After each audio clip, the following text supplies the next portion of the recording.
Hello and welcome to my YouTube channel. In today's video, I will be talking about Filmora 12, a powerful video editing software that's perfect for beginners and professionals alike. Filmora has a simple and intuitive interface, making it easy for anyone to start creating stunning videos.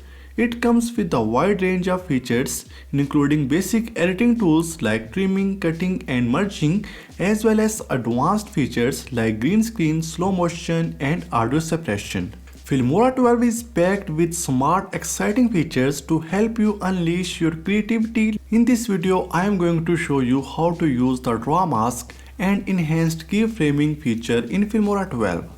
So if you have not already downloaded Filmora 12, you can download Filmora 12 at Filmora website or through the link in the video description.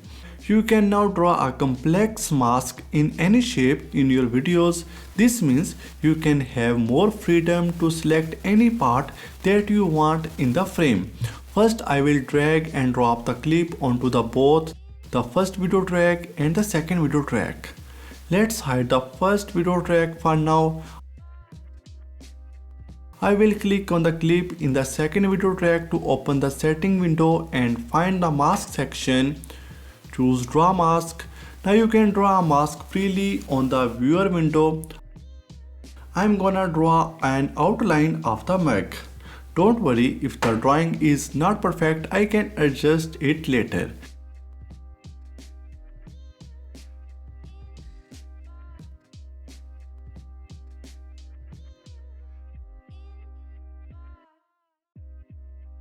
I will unhide the first video track.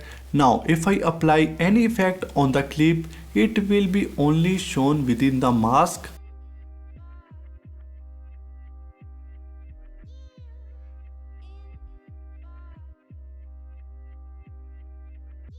How does it look? You can apply any effect in this mask.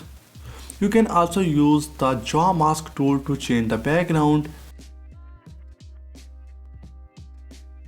So in conclusion, Filmora is a powerful and easy to use video editing software that is perfect for anyone looking to create professional looking videos. Whether you are a beginner or a pro, Filmora has everything you need to take your video editing skills to the next level. If you have any question or suggestion, feel free to leave them in the comments below. And subscribe to our channel for more amazing tech videos. Thank you so much for watching, and I will see you in the next one.